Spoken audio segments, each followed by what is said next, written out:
মেয়েরা এই তিন অবস্থায় ঘুমালে জিন তার সাথে সহবাস করে। প্রিয় মা এবং প্রিয় বোনেরা আমার, মনে রাখবেন যে কোনো মেয়ে যদি এই তিন অবস্থায় ঘুমায় তাহলে জিন তার সাথে সহবাস করে, জিন তার সাথে খারাপ কাজ করে। মনে রাখবেন আল্লাহ রাসূল সাল্লাল্লাহু আলাইহি ওয়াসাল্লাম আমাদেরকে প্রত্যেকটা বিষয় আমাদেরকে শিক্ষা দিয়েছেন।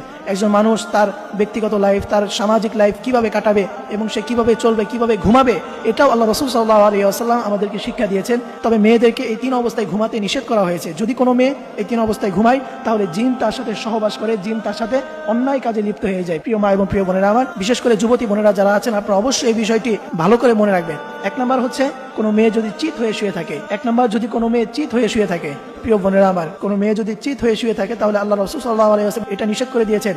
এবং মেয়ে মানুষ যদি চিত হয়ে শুয়ে থাকে তাহলে এটাতে তাকে অনেক খারাপও দেখা যায় এবং জিন তার সাথে সহবাস করে, জিন তার সাথে অন্যায় কাজে লিপ্ত হয়ে যায়। এজন্য চিত হয়ে শোয়া যাবে না। এবং দ্বিতীয় নম্বরে, কোনো মেয়ে যদি বেশিরভাগ সময় নাপাকি অবস্থায় ঘুমায়, প্রিয় বোনেরা আমার, আপনি যদি সবসময় নাপাকি অবস্থায় থাকেন, অনেক বোনেরা আছেন যে সবসময় নাপাকি অবস্থায় থাকে এবং বেশিরভাগ সময় তারা নাপাকি অবস্থায় যদি ঘুমায় তাহলে ওই সময় জিন তার সাথে সহবাস করতে পারে, জিন তার সাথে অন্যায় কাজ করতে পারে। মনে রাখবেন ছেলেরা যখন ঘুমায় তাদের সাথে নাইট মেয়ার হয়, তাদের স্বপ্নদোষ হয়। এটা হয় যে জিন তাদের কাছে চলে আসে। এবং কোনো মেয়েও যদি এই তিন অবস্থায় ঘুমায় তার সাথে জিন চলে আসে এবং পুরুষ জিন চলে আসে, তার সাথে অন্যায় কাজে লিপ্ত হয়।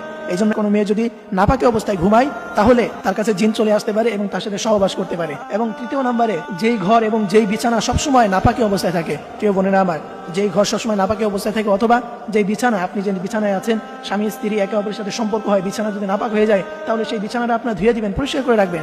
এই অবস্থায় যদি আপনার ওই অবস্থায় রেখে দেন তাহলে মনে রাখবেন ওই বিছানায় জিন চলে আসতে পারে এবং ওই বিছানায় জিন আপনার সাথে সহবাস করতে পারে। এই জন্য প্রিয় মা এবং প্রিয় বোনেরা, মনে রাখবেন নাপাকি অবস্থায় থাকতে আল্লাহ রাসূল সাল্লাল্লাহু আলাইহি ওয়াসাল্লাম নিষেধ করে দিয়েছেন। কারণ নাপাকি অবস্থার উপর জিন বল করতে পারে এবং দুষ্ট শয়তান তার উপর বশ করতে পারে। এই জন্য এই তিন অবস্থায়, এক নাম্বার মেয়ে যদি নাপাকি অবস্থায় ঘুমায়, দ্বিতীয় নাম্বার মেয়ে যদি চিত হয়ে ঘুমায়, এবং তৃতীয় নাম্বারে কোনো মেয়ে যদি নাপাকি বিছনায় ঘুমায় তাহলে জিন তার সাথে সহবাস করতে পারে, জিন তার কাছে অন্যায় করতে পারে। এই জন্য আমরা অবশ্যই এই তিনটি বিষয় এড়িয়ে চলবো। আল্লাহ তাআলা আমাদের সকল বন্ধুদেরকে এই বিষয়টি বোঝার তৌফিক দান করুক। সকলেই পড়ি আমিন।